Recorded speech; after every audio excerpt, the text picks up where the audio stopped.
warahmatullahi wabarakatuh. Perkenalkan, nama saya Hasan Abdul Waji, NPM 2014-07-1014 dari jurusan Teknik Pertanian Universitas Lampung.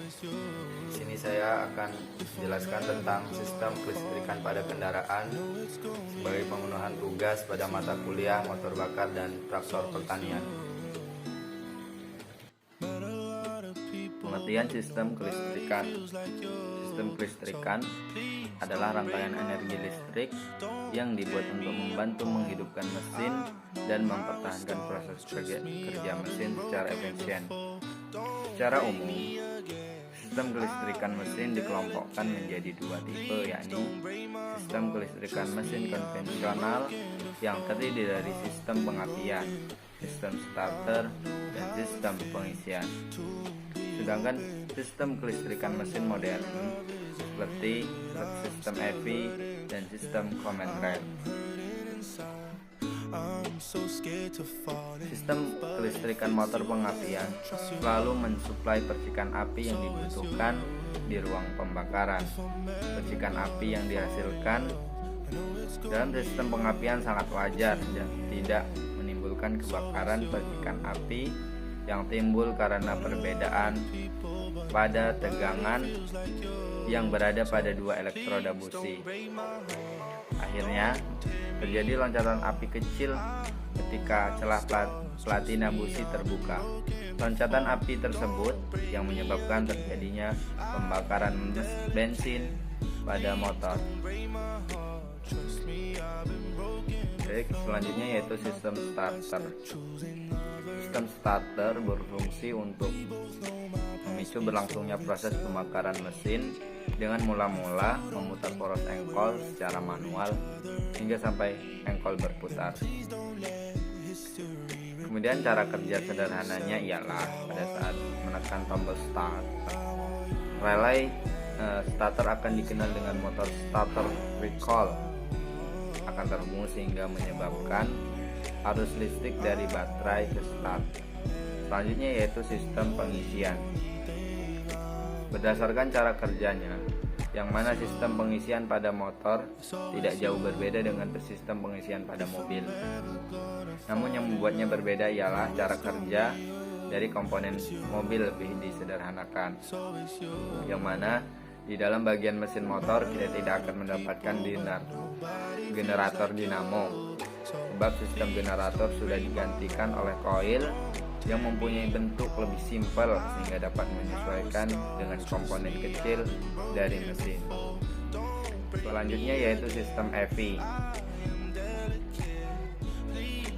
Sistem EV atau Electronic Fuel Injection adalah sistem injeksi bahan bakar elektronik yang menggantikan fungsi karburator.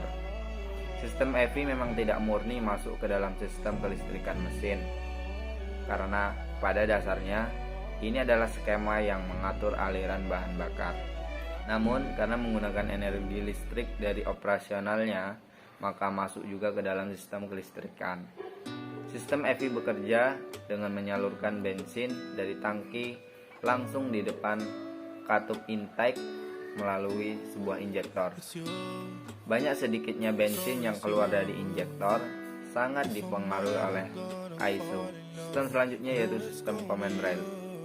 Sistem command rail memiliki fungsi untuk mengatur jumlah solar yang disuplai ke ruang pembakaran dengan volume yang pas.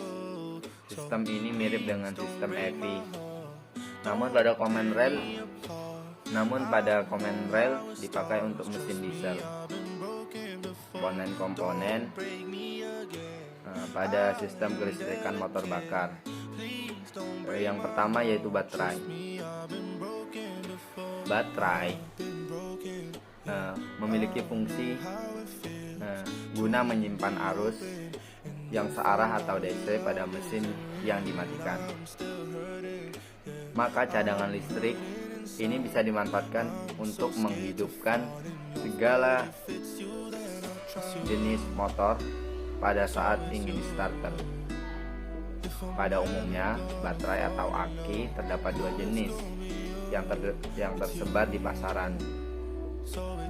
Nah, Dua jenis tersebut adalah yang pertama yaitu aki kering dan yang kedua yaitu aki basah. Komponen selanjutnya yaitu kiprok. Kiprok ialah merupakan salah satu sistem kelistrikan yang biasanya dikenal dengan sebutan regulator. Kemudian fungsi utama dari komponen kiprok adalah untuk mengubah arus bolak-balik dari komponen spool menjadi arus arah. Kemudian arus listrik juga dijadikan sebagai sebuah media pengisian aki yang nantinya akan didistribusikan ke lampu sepeda motor, starter, dan charger. Komponen yang selanjutnya yaitu sakring. Sakring memiliki fungsi sebagai alat pengaman listrik, yang mana dengan sistem keamanan ini bisa mencegah kerusakan pada komponen mesin tertentu. Kemudian, sakring juga bisa secara otomatis mematikan arus listrik di motor, sehingga apabila ada kerusakan, tidak akan menimbulkan kerusakan yang dapat menyebar ke komponen lainnya. Komponen selanjutnya yaitu kabel. Kabel digunakan untuk mengalirkan arus dari satu komponen motor ke bagian motor yang lainnya. Kemudian, penggunaan sepeda motor dalam waktu yang cukup lama dianggap bisa merusak fungsi kabel bodi, sehingga akhirnya membuat umur kabel yang semakin berkurang. Komponen yang kelima yaitu spool atau regulator.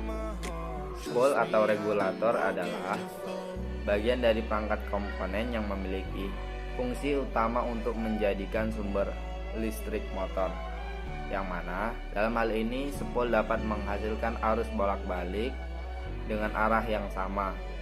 Kemudian AC akan mengalami perubahan menjadi DC, sedangkan tenaga listrik yang dihasilkan oleh spool akan digunakan untuk mengisi sepeda motor. Misalnya pada komponen seperti busi, CDI, aliran, umbi, dan masih banyak lagi. Kemudian, supaya dapat mendistribusikan listrik, maka kiprok dibutuhkan agar aliran lebih aman dan maksimal. Selanjutnya adalah kerusakan pada sistem kelistrikan dan cara mengatasinya.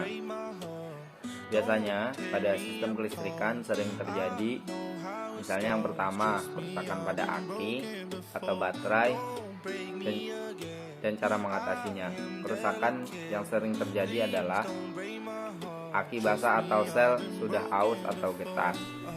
Sebenarnya jika mengalaminya, menandakan bahwa kerusakan tergolong masih baru karena pemilik telat melakukan pengisian air aki. Oleh sebab itu, untuk menyarankan melakukan pencegahan atau pengecekan pada kondisi aki mobil. Masalah aki selanjutnya adalah kabelnya yang mengalami korosi, yang berakibat arus listrik tidak maksimal dalam menyalurkan ke mesin. Untuk mengatasinya sebenarnya cukup mudah, yakni hanya dengan melakukan pembersihan terminal aki dengan rutin dan menjaga sambungan agar tidak terjadi konsleting dan memberikan pembungkus pada kabel mesin. Masalah selanjutnya yaitu masalah alternator dan cara mengatasinya. Yang pertama yaitu gulungan kawat tembaga yang putus. Mungkin untuk mengetahui masalah ini cukup terbilang sulit, karena dengan caranya itu menyalakan semua piranti pada kendaraan yang memakai sistem kelistrikan. Jadi jika ada cahaya lampu atau suara audio terasa berkurang dan tidak maksimal, menandakan adanya kerusakan. Bahkan saat gulungan atau kawat yang putus dalam jumlah banyak bisa membuat mobil mogok atau menghidupkannya sedikit sulit.